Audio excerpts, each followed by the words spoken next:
I understand that this Holmes Reader for All Seasons is available at the Holmes Archives, and they can be found online. You can find them listed in the Science of Mind magazine as well. So beautiful. Oh, and thank you, Rick, for this awesome slide. Look at what he did. It's like an egg holding the potential of our topic today. So thank you for that. So I'm going to have a sip of water and launch into another part of our program.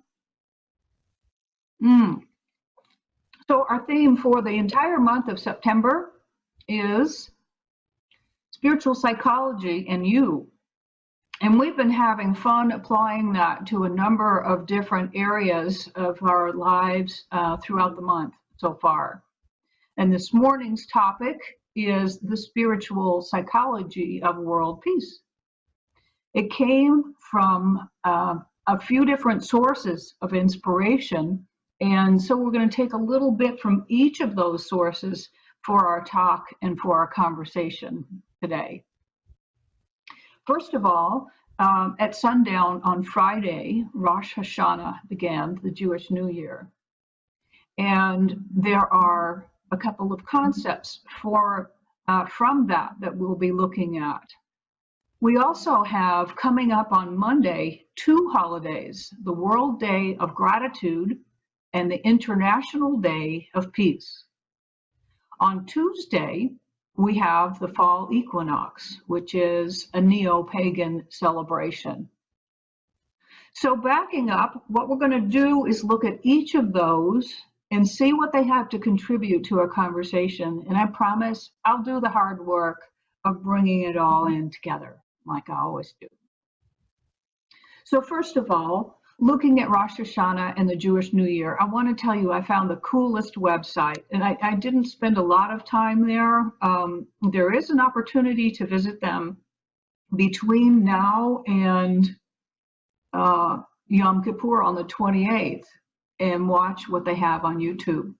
You can go to www.jewbelong.com and find out more. Wonderful, wonderful website. So a few things from Rosh Hashanah about the Jewish New Year are these. We're invited to consider and to put into action 3 concepts. The first one is apology. And of course, its cousin or its flip side, forgiveness. The second one, called tashlish, if I am pronouncing it right, I don't know, is the casting off of our sins and also the letting go of what no longer serves us.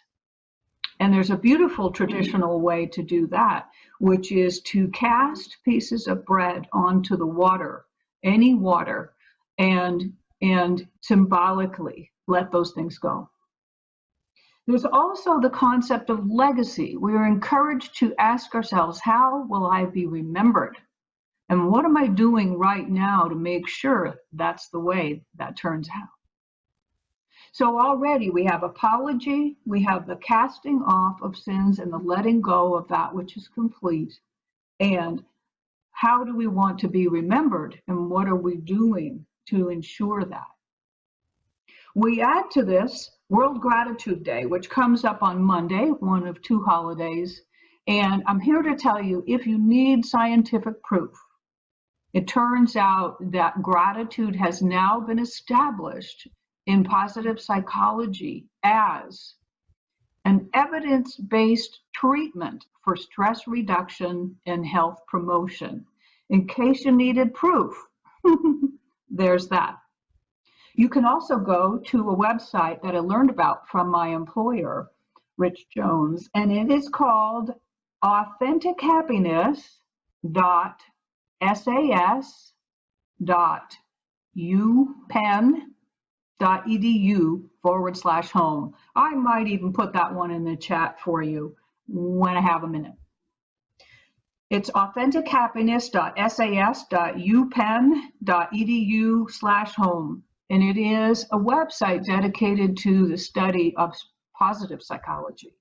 And there you can take a gratitude survey where you find out how you score with relation to other people in your demographic and in your state or neighborhood.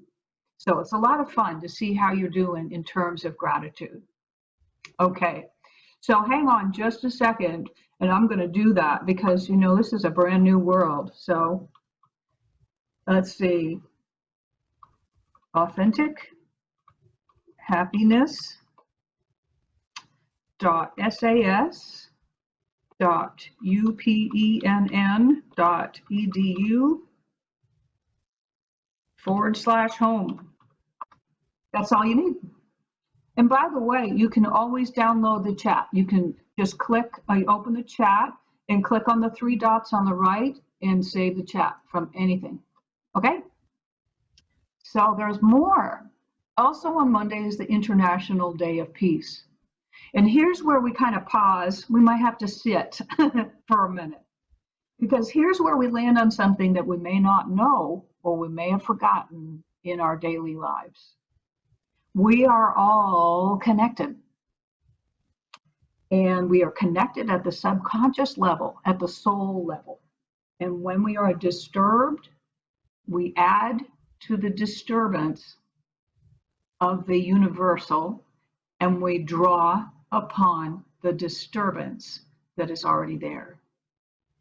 When we are at peace, we add to the peace of the universal subconscious, and we draw upon the peace that is already there. There's no avoiding that. The experience we have depends entirely on which thing we identify with. So when we identify with disturbance, disturbance is what we give, disturbance is what we get. It's what we select, and all other possibilities disappear. When we are at peace, it's what we give, it's what we get, it's what we select, and all other possibilities disappear. This is the armchair quantum science of belief. So that is a huge thing to remember when we think about world peace. Because as you may have noticed, most people are really angry that we don't have enough of that, and pretty dismayed at whether there's any possibility or hope of ever having it. And what are we doing when we're in that state of mind and heart and beingness, but contributing to another moment, another hour, another day, month, year, decade, generation, whatever, of not peace? So the one we identify is the one that makes all the difference. Now, the fall equinox is another inspiration for our conversation today. And as I said, it is a neo-pagan holiday. There are a couple of things about this I wanted to share with you. They did not come from a website. I have this wonderful book from my first training 19 years ago, actually 20 years ago, because I'm about to celebrate 19 years ordained. And that is called The Complete Idiot's Guide to World Religions. And my dear friend Sonia made us a sticker over so that we could put it over the words complete idiot, because we're New Thought, you know, we're Science of Mind ministers, and we don't want to say things like that about ourselves. So it says Marcia's pretty good guide to world religions. And here's what it says about the fall equinox and a little bit about neo-paganism. The second calendar point between light and dark. The harvest is complete. The earth no longer bears fruit. It said something else also about the goddess going into menopause, and I didn't really want to talk about that because that's been my experience since 2011. So we're skipping that conversation. However, that's what it means. It is also a time to give thanks for the rich harvest that will see believers through, hold on to your hats, the coming time of darkness. I think that's pretty profound. It's not just literally saying the physical harvest will carry us through till we can grow more stuff to eat. It's also inviting us to recognize that what we have right now will carry us through whatever experience of darkness may lie ahead. That is part of the cycle of life, and we can trust it. So pagan comes from the Latin root meaning country dweller. That's it. That's all. As many of you probably know, there are so many earth-based religions that were sort of pulled in, usurped, covered up, changed over, copycatted, or whatever with the evolution of other teachings. And they're still there. And neo-pagans tend to be people who are bringing those back to life and looking to that ancient wisdom about our relationship with the earth and our original relationships with each other as being really, really good guideposts for how to live effectively and fully today. So that's it. And goddess simply signifies the giver of all life, not unlike what Ernest Holmes has said about the feminine, divine feminine aspect of the Holy Trinity. He says that the feminine aspect of the Holy Trinity is the womb of creation. It is also known as the creative medium. We very dryly refer to it as the law of cause and effect, but it is this receptive, responsive, creative mechanism that is part of the ongoing creation of all life, all the time. We also call it the soul or the Holy Ghost. If you're new to hanging out with us, you'll realize that we have lots of names for things and we never feel complete with them because we know that there are infinite ways to perceive all of them. So we've got all this stuff, right? And I promise that we'll combine these elements as spiritual teachings in psychology in some way that we could have a conversation about how they contribute to world peace. I also want to bring something else up because these are invitations to think, to practice, to perceive, to consciously choose how we do those things, and they bring up a word that we don't always love to hear called responsibility. And if you haven't heard it before, I wanted to say again this morning that our ability to respond is built in to who we are. We know how to do that. We know when and what measure. That is part of our makeup, is to know how to respond. So what if we make use of our response ability at this time in life with our spiritual principles through our own psychology to bring about some new outcomes that are better for us as individuals and for all of us collectively. That doesn't sound like such a bad idea to me, especially if the word should is just left out.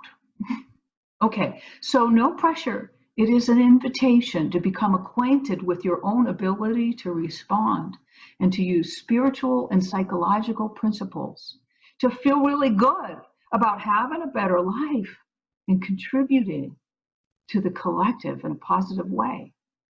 I could lay my head down at night and say, yeah, that's a good day when I do that. So the other thing is we talk about making the world a better place. And the truth of the matter is that the world is already a great place. And one of the science of mind or new thought concepts says it's already a great place, and yet only as much of its greatness as we believe in and make welcome can be realized because we are free. Bam, that's the truth. So our spiritual psychology of world peace tells us that we can consciously choose to practice spiritual principles through our own psychology, which produce healthier outcomes for ourselves and for each other, and for the ultimate being, wait for it, world peace. And guess what? We can't wait for world peace to be better. Peace waits for us to be better, because that's how all of the potential of life is delivered as reality. We get to say yes to it, and then it can be so. So there's that response ability again. So I promised to summarize so we can have a conversation about this. Here are the combined elements of all of those holidays put together. Number 1, apology and forgiveness. Number 2, casting off sins, which means missing the mark and letting go of what no longer serves. Number 3, legacy and acting the way we'd like to be remembered. Number 4, gratitude. It's good medicine. Number 5, peace. I'm holding up a different number of fingers, by the way, than the numbers I'm saying. Forgive me for that. And the last one, faith and trust. So here they are one more time stated in new thought terms, and then we're going to have a conversation. So apology and forgiveness becomes ownership and conscious change, choosing right action. Casting off sins and letting go of what no longer serves becomes blessing. That means calling it good and releasing, letting go, whatever happened before. Call it good and let it go. Legacy and acting in a way we'd like to be remembered becomes conscious living and deliberate creation. Gratitude becomes living from love. Peace? Well, be peace. I think it was Mahatma Gandhi who said, be the peace you wish to see in the world. The only way that we're going to experience that is if we're willing to be it. Be peace. And finally, faith and trust becomes acting as if we really trust life. As some of our friends say, that's a tall order, but what the heck? We have nothing to lose by even taking one of these things and putting it into practice. Just one of them will lift us up and lift up the collective. So why not? So as usual, this is what we're going to do. We're going to close out this part of our program, and then we're going to come back and have a conversation about all of this. And I promise you, when we get to that part, if I need to, I'll type it into the chat or I'll say it again, but we are going to have some fun talking about these things. So thank you. I'm so glad you're here. And we're not done yet. So once again, I want to thank you for being here, everybody on Facebook Live as well. There are opportunities floating around Facebook and Instagram for you to join our conversation on Zoom if you would like to do that. Just hunt around, you'll see messages that say click here, and they can have the word breeze in there somewhere. There's a form that you can fill out and you can get the link to join in our conversation right now. So thank you everyone for choosing to be here, because this is how we shift everything, one mind and one heart at a time.